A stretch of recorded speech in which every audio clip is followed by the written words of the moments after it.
Was there a moment's pause? Was there like, I don't know if I want to be stuck on a sci-fi show on a sci-fi channel?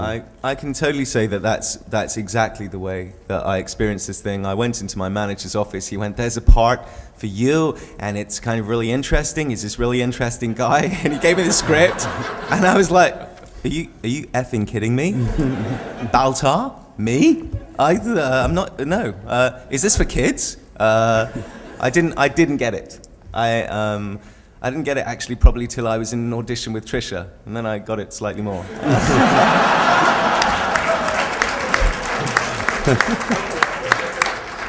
I'm sure you felt the exact same way about him. Or for you, it might have been reversed at that point, like, what, you kidding me with this fucking dude? Look at me, I'm a goddess. Oh.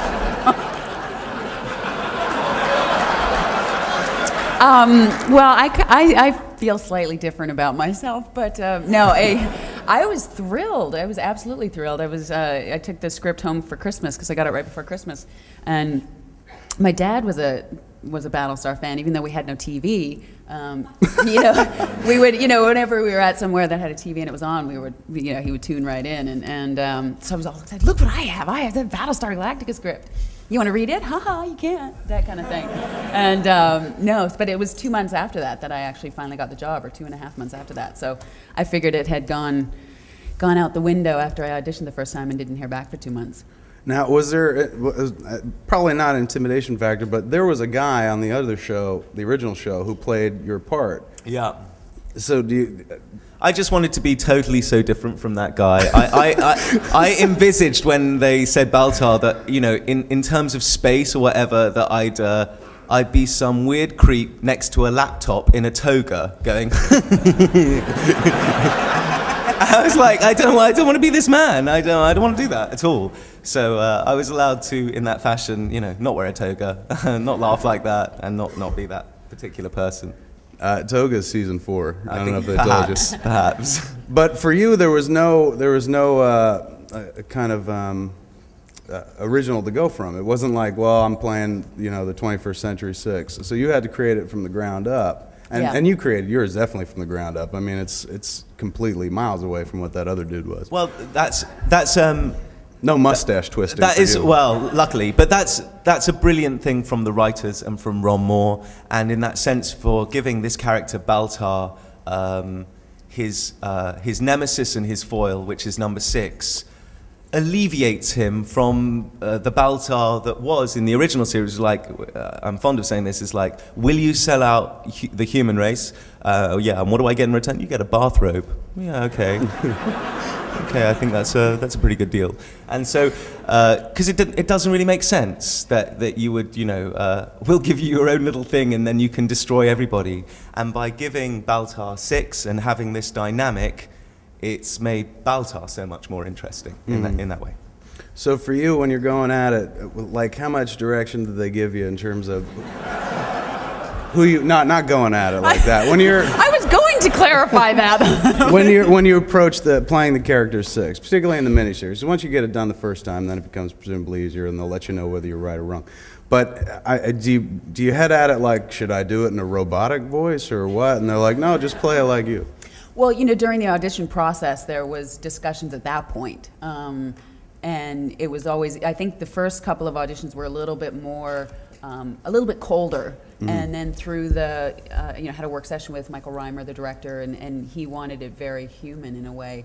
But you still didn't want to lose that, that something, kind of indescribable thing there. And a glowing spine. Yeah, a glowing spine, that kind of brings it right to the light. But no, we had a little bit right before we started with discussions. Michael and I had rehearsals, and it wasn't really necessarily going over script. It was more like, how does she move? How does she, you know, how does she walk? How does she talk? How does she move? How does she sit? That sort of thing. So there was a lot of discussions in that respect, yeah. Because this was the only one that you knew was a Cylon, you know, unlike the Boomer character who wasn't, and you wanted to try and fool that she was human. But you didn't want to make her too robotic. If there was sleeper agents that were hidden as humans, you didn't want to make the one that you know is a Cylon seem robotic. Right. The Jiminy Cricket relationship that you have with Baltar. Kinda, it is, kinda. It's ripped right off of Pinocchio. Baltar's Pinocchio, certainly. So you get to do that for a season, 2 seasons, and then suddenly they hand you a script where you're like, hey, you get to be her Jiminy Cricket. Yeah. At that point, I mean, you've worked with Trisha for a long time. Are you basically just doing a Trisha impersonation? No, it's really different. When it was written, I think that the idea was that exactly it would just be a total role reversal, and now you're in her head and whatever. And we tried, like, I remember in the first few, like, takes in this thing, and it didn't quite work, funnily enough, because I'm not Trisha. And there were lots of things that we tried to make it slightly different in some fashion, because it didn't quite work that I would just be, that I would fly in the way that, the scenes that we have, like, Trisha has to, like, move around and, like, come around my head, which is very difficult, which is kind of by the way. tough when you're like and so I had lots of this stuff originally about will you snake round here, or will you sit down like that and move, and I was like, no, because it's really uncomfortable, and in that sense of, like, if you are uncomfortable, then you can't show that kind of panache that the character inside Trisha's head has. If you're actually uncomfortable because your bum's aching on something and you haven't got it right, then it's rather difficult to suddenly smile and be all great. So we kind of had to do it slightly differently, and I know that that's something that the writers are going to revisit again. It was very funny, though, because in the beginning when I read the script, I went, oh, yay, he's going to get to see what it's like to, like, pop up under a table and not really be part of the scene, be hiding behind the camera guy and getting whacked in the head, and, It's really a lot more tough, because you're not, what Trisha has to do is, like, you've got to be there and then, come into the scene immediately, but then hang back, and there's something about your concentration and your focus has to be... And you're not seeing necessarily what the other actors You're not allowed to be involved in the scene if you're, like, behind the camera, and then you've got to come into the scene. It's a lot easier if you're just in the scene all the way through and you've got a through line. But to come in, to go out, to be there for the minute, to not trip over the boom because, like, there's somebody standing there. I remember the first scene that we were doing it. It was in Boomer's apartment. Oh, yes. And James is sitting on the couch, and he was about to tell me about to look at, use the elephants. And Boomer and I are talking, we're standing up, and all of a sudden we're waiting for his line. Or, I don't know if it was that line, but waiting for this line, and both Grace and I are looking at each other like, okay, do we just go on? But my line, deals with what he just tells me. And then we turn to him and look at him, and he goes, oh, right, I'm in the scene. Like, he's like, I was like watching a play. I forgot I was, because that one, you come in for one line, and yes. It was very funny. We kind of joked about it. When you get that script for the pilot for the miniseries, and you're, I guess, maybe 20 pages in, and it's like Caprica blows up in a series of nuclear bombs, you're like, well, shit, my character must be dead.